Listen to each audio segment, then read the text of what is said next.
GT road यानी grand trunk road, जो दशकों से नहीं, शताब्दियों से नहीं, बल्कि हजारों सालों से राहगीरों को उनकी मंजिलों पर पहुंचा रही है। जाने अनजाने आपने भी अभी तक इस सड़क पर ना जाने कितनी ही यात्राएं की होंगी। इसका नाम इतिहास की किताबों में दर्ज है, लेकिन यकीन मानिए आप जो अभी तक इसके बारे में जानते हैं वो आधा अधूरा ही है। तो आज हम जानेंगे जीटी रोड की असली कहानी।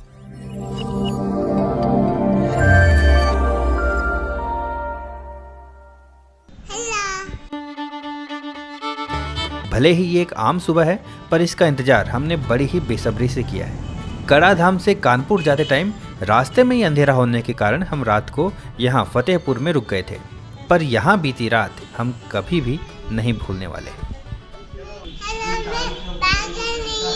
ऐसे नहीं बोला। तो दोस्तों, रात को हम ठहरे यहाँ पर, ये लॉज हेरा 37 नंबर का यहाँ पर हमारा कमरा। इस कमरे में कोई अंग्रेजों के ज़माने की कुर्सी जिसके तार टूटे हुए हैं, सोफ़ा गंदा सा जिस पर मिट्टी लगी हुई है, कुछ टूटी फूटी मूर्तियाँ और यहाँ का टॉयलेट जो किसी हॉरर फिल्म के सीन की याद दिलाता है। बड़े बड़े चूहे भी हैं। हाँ, और रात को एक बहुत बड़ा चूहा, जिसका मैं रिकॉर्ड नहीं कर पाया, फोटो भी नहीं ले पाया, पर बहुत बड़ा चूहा था।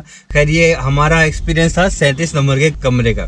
और अब हम यहाँ से जा रहे हैं कानपुर की तरफ। अब दोस्तों, आप कहेंगे कि जब गेस्ट हाउस की हालत ऐसी थी तो उसमें रुकना ही क्यों। एक्चुअली हुआ ऐसा कि जब हम यहाँ पहुँचे रात को, तो हमने किसी से रास्ते में पूछा, तो उन्होंने हमें बताया कि आप लॉज हीरा चले जाओ। और ये जो हमारा ऐतिहासिक रूम था, इसमें ठहरने के लिए हमारी टिकट लगी 500 रुपये। कैसा था कमरा? बहुत बुरा।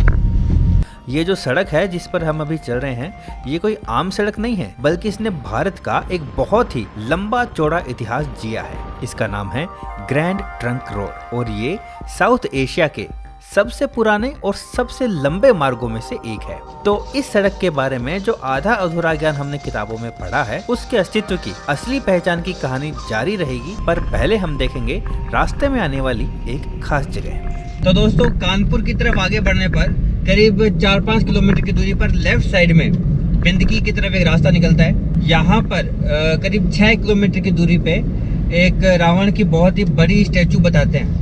ये जगह जो है स्टैचू ऑफ रावण के नाम से फेमस है। ये है ओखरा कुंवरपुर गांव का रामलीला मेला ग्राउंड, जहां एक आसन पर लंकापति रावण की ये बैठी हुई मूर्ति है। तो ये है सीमेंट से बना रावण, जिसने लेसेस वाले फैंसी शूज पहन रखे हैं। ये मूर्ति भले ही ज्यादा पुरानी ना हो, लेकिन इस जगह की रामलीला का इतिहास करीब 450 साल पुराना है। किसको पकड़ रखा है? डोंकी है ऊपर। हाँ, इसके ऊपर एक डोंकी है। जहां अन्य स्थानों पर दशहरे के दिन रावण का दहन किया जाता है और रामलीला के कार्यक्रम का अंत होता है, वहीं यहाँ कुंवरपुर में दशहरे के दिन इस रावण की आरती उतारने के बाद रामलीला की शुरुआत होती है। यहाँ की एक और खासियत यह है कि यहाँ रावण का दहन नहीं होता, बल्कि राम और रावण के युद्ध का मंचन किया जाता है, अभिनय किया जाता है, जिसमें प्रभु श्री राम रावण का वध करते हैं।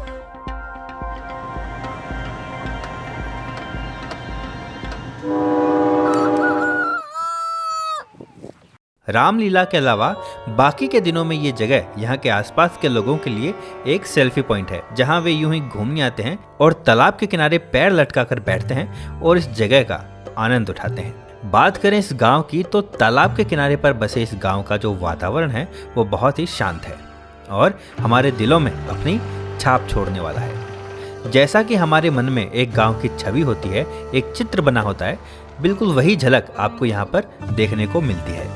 खेतों में सरसराती हवा और तालाब में पानी की कलकल की आवाजें, आकाश में मंडराते पक्षी और जमीन पर घूमते और आराम फरमाते मवेशी, कुछ ऐसे पालतू भी जो भविष्य में उन पर आने वाले खतरों से बिल्कुल अनजान होकर अपने आज को शांति से जी रहे हैं। साथ ही यहाँ की सदियों पुरानी कहानियां सुनाता ये खंडित अवशेष, जो अभी तक भूत को वर्तमान से जोड़ कर रखे हुए हैं। फिलहाल हमें अभी निकलना है और पहुंचना है कानपुर, और हम बात कर रहे थे इस ग्रैंड ट्रंक रोड के गौरवशाली इतिहास की। तो जैसा कि अभी आपको मैंने बताया था कि ये साउथ एशिया के सबसे लंबे और सबसे पुराने मार्गों में से एक है। पहले बात करें इसकी लंबाई की तो करीब 2500 किलोमीटर लंबी ये सड़क बांग्लादेश के चटगांव से शुरू होती है और यहाँ उत्तर प्रदेश के प्रयाग और कानपुर को जोड़ती हुई नई दिल्ली और फिर अमृतसर से पाकिस्तान में प्रवेश करती है और फिर आगे लाहौर होते हुए अफगानिस्तान में काबुल तक जाती है। और बात करें कि ये कितनी पुरानी है तो ईसा से भी 300 साल पहले यानी मौर्य काल में इस सड़क का नाम उत्तर पथ हुआ करता था। दोस्तों, तक्षशिला का नाम तो आपने सुना ही होगा, जो विश्व का सबसे पहला विश्वविद्यालय था, जिसके खंडहर आप आज भी पाकिस्तान में देख सकते हैं। आपको बता दें कि आचार्य चाणक्य ने यहीं से अपनी पढ़ाई पूरी की थी और बाद में वो यहीं पर पढ़ाते भी थे।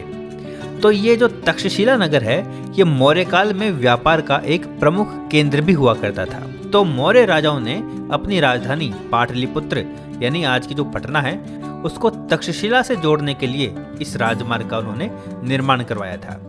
8 चरणों में निर्मित ये राजमार्ग पेशावर, तक्षशिला, हस्तिनापुर, कन्नौज, प्रयाग, पाटलिपुत्र और ताम्रलिप्त के शहरों को जोड़ने का काम करता था। भले ही आज इस मार्ग का स्वरूप पूरी तरह बदल चुका है, आधुनिक हो चुका है, पर अफगानिस्तान के पास आज भी इस रोड के पुराने संरक्षित स्वरूप को देखा जा सकता है। बाद में 16वीं सदी में शेरशाह सूरी ने इस राजमार्ग के कई हिस्सों का पुनर्निर्माण करवाया था और उसने इस सड़क का नाम रखा सड़क-ए-आजम।